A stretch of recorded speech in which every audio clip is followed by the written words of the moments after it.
Hello everyone, Gina from Belly Beads Paper Jewelry here for a ghoulish hour, or maybe 20 minutes. Hi everyone, just wanted to bring you a Halloween special, and here it is.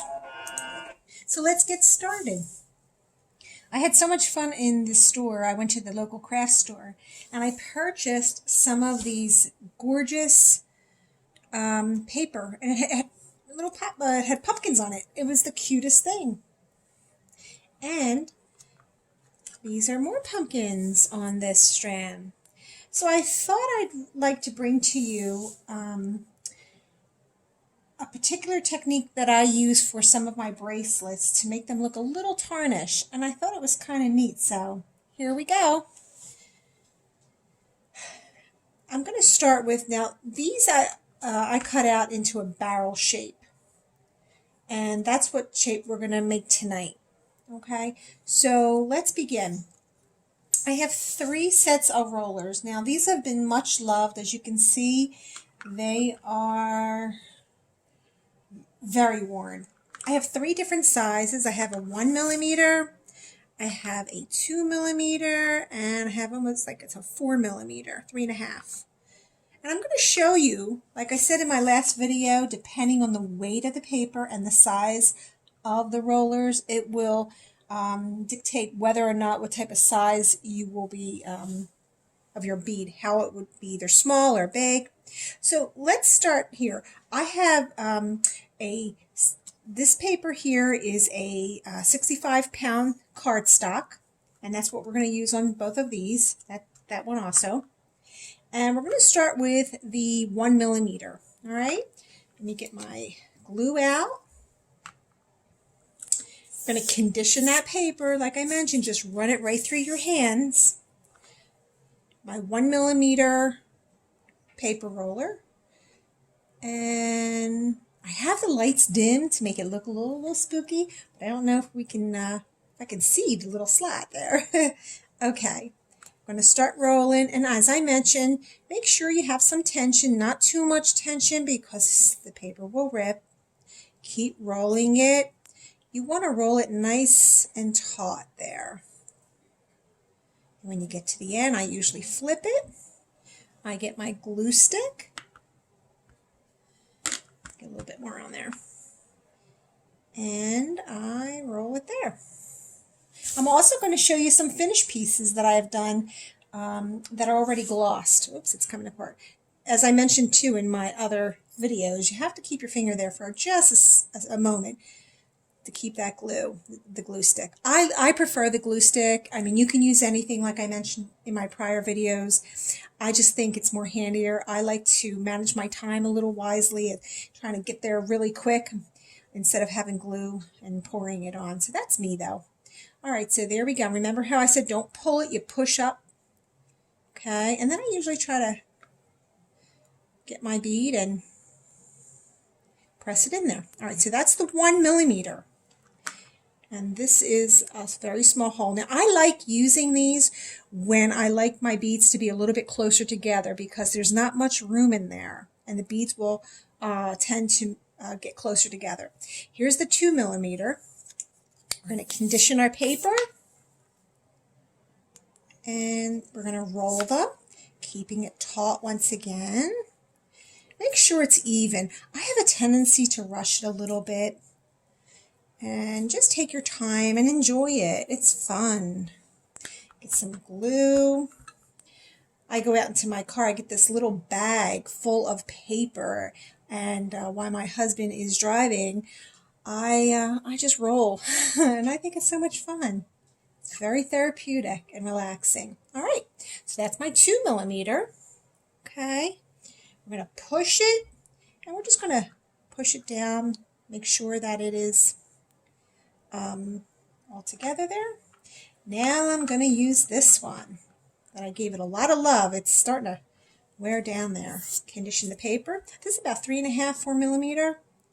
It's a little bit wider. Now I use this roller Typically when I want my beads to spread a little bit more on my bracelet, because the hole is larger, allowing it to give it a little bit more room, and they'll kind of bounce all around the place on the string of my bracelet. Okay, I'm going to hold my finger there for just a moment and release it. Remember, don't pull, push. Now I'm going to show you all. Look at me, I'm really not holding it enough. There we go. So here we have the 3 different holes, and you're going to notice, I can pull up there, see how tiny that is? That's the 1, the 2, and the 3.5 millimeter. So depending what type of bracelet you're going to be making, whether you want them to stick all together like this, I would do the 1. And if you wanted them just to be loose on the string, I would go with a much larger roller. Okay, so that could be 3.5, 4 millimeter. So then they're all, they have a lot more room. Okay, so this is the other fun part that I love to do. And I'm going to show this to you. I usually work with, let me move my little spider. Oh, kind of crazy looking there. I get my ink pad, and I just grab, and I just kind of poke it in there. Rub it in there, and then I rub the other side. Now, there is a much cleaner way to do this. You can get a toothpick, or you can grab, I usually grab one of my tools. Don't let it be a good tool because it's going to get all messy. And you can just dip like this, and then turn it around. And look how cool that is. Then you have, they look like they're kind of tarnished at the end. Isn't that neat? All right, so then let's do another color. Here is gold. I mean, you can even use regular paint, pour it in a little plastic container and dip it. You can do any type of color. So let me try this one. This is my gold. Not sure how well it would look with the orange, but it all works well because being handmade, it's very organic, so we can mix and match. This is the gold. That's kind of neat too. And then we can have gold accessories to it. Now let's try, there's also, I have brown. You could put a brown on there, or I have a really neat one, red. Let's try the red. There's some red in here. I see red. It's orange, but, or you can get an orange stamper. I like to play with the colors and just make them pop, especially when you're making the jewelry. Look how cool that is. Ooh, I'm losing it now.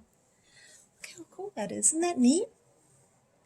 That is really neat. I love that. It kind of finishes it off too. It just doesn't keep it all white there. All right, so that is the neat trick that I love to do. And here's some other paper. This paper I also got from actually Hobby Lobby has this, and they're in single sheets. They're not in the book pads that I usually show everyone. And this is one of the books. This isn't the Halloween one, but I usually love, this one is awesome. This has all the fall colors, and this is really fun. I can't wait. Look how many pages. I'll be up all night making beads on that one. All right, so let me also show you. This one is really neat. This comes out really pretty. The best advice I can give on when, I know a lot of people have been asking me, what is the best paper that I could get the most of and the best patterns? Well, I've always, I mean, this is me. I like going with a lot of smaller patterns so it's seen on your bead. It's not so much wider patterns spread all around the paper, because then you'll lose that pattern look. So I try to get paper that's a little bit more condensed and you can see the pattern. Even the tiny little paper pad books that are really great, and I'll show them to you as well. But here's the other one. Isn't that the nicest one? And we could also dip this one into, we can do this one into the red ink. Okay, so let's dip the edges into that. I don't like to go too crazy with the edges because I want it to look authentic as well, but I just think that looks so cool. And again, you can use the orange or you can use the black or anything that you have around the house. And remember, each tool, each millimeter is going to give you a different size hole. That's really important. I wanted to show you a final piece that I made that I'm selling actually on Etsy. And this is my barrel bracelet, and these barrels were made the same technique that I did here. And if you could see, I kind of like tarnished the edges of it with brown. And this is one of my very favorite bracelets. I really love this. Let me get this on. That's one of my bracelets. And what you can do too is you can even have things hanging. This is actually not really finished. I put some jump rings in the between each one. I'm going to have some beads hanging from it. I can actually create these beads as my charms. I have another video. I have a lot of videos coming out on how to make those beautiful charms that you can have dangling from here. I mean, there's a lot of tutorials out there, but I just found it really unique to actually use my paper bead as a charm. Okay, so let's go. I want to show you other paper. I think this is really awesome. When I cut my paper, I have a cut and scan. It's Cricut. I like using the clips sometimes, but I really like keeping it steady like this. It just seems a little bit more organized. And all I did was get some paper, wrap it around there, and just put some glue on it. I mean, it sounds like it's a lot of work, but that's when you get the kids or your husband or your wife or someone involved in that. So, and then I would just slip them off, and then my paper's ready. This is another fall color type of paper. Now, when I mentioned, I always try to get paper that's very condensed, and there's a lot of patterns to condensed on them. I think it's really important. As you can see, you don't want to get a piece of paper, a pattern that has one big leaf in the middle. You're never going to see that. So make sure they're all over. See how pretty that one is? Then I have these. Oh, there goes the skull. Then I have these. These are really cool. These are all done.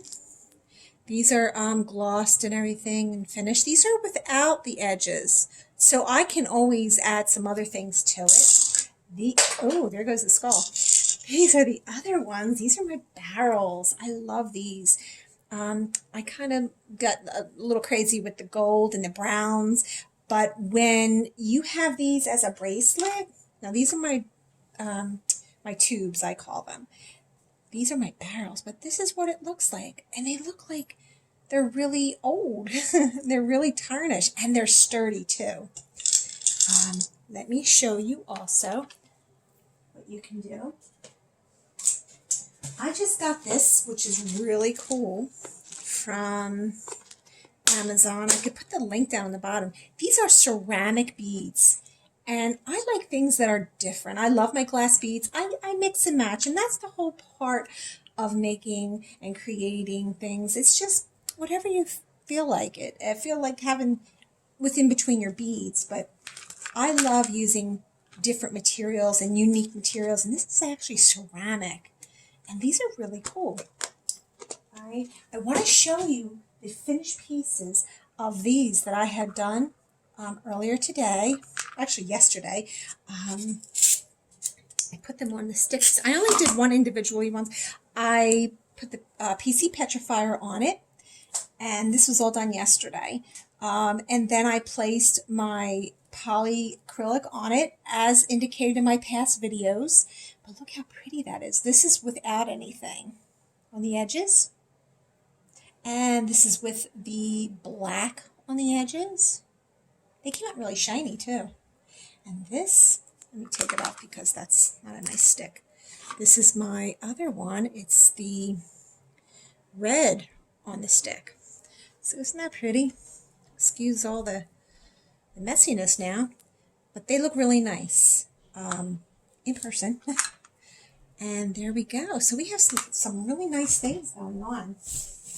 All right. So if you like this channel, please give me a thumbs up, subscribe, and click on the bell so it will notify you when I have new tutorials. And I'm going to be bringing you new tutorials every Friday and some unique things that I have going on will be on Sundays. You can see me at Facebook at Belly Beads Made by Gina. I don't have an Instagram yet. Been a little bit overwhelmed with all of this. I mean, the feedback has been amazing. Everyone's been so great, and they want to they keep requesting more videos, and they're coming. So just be patient and have a healthy, safe, and wonderful Halloween. Thanks. Bye.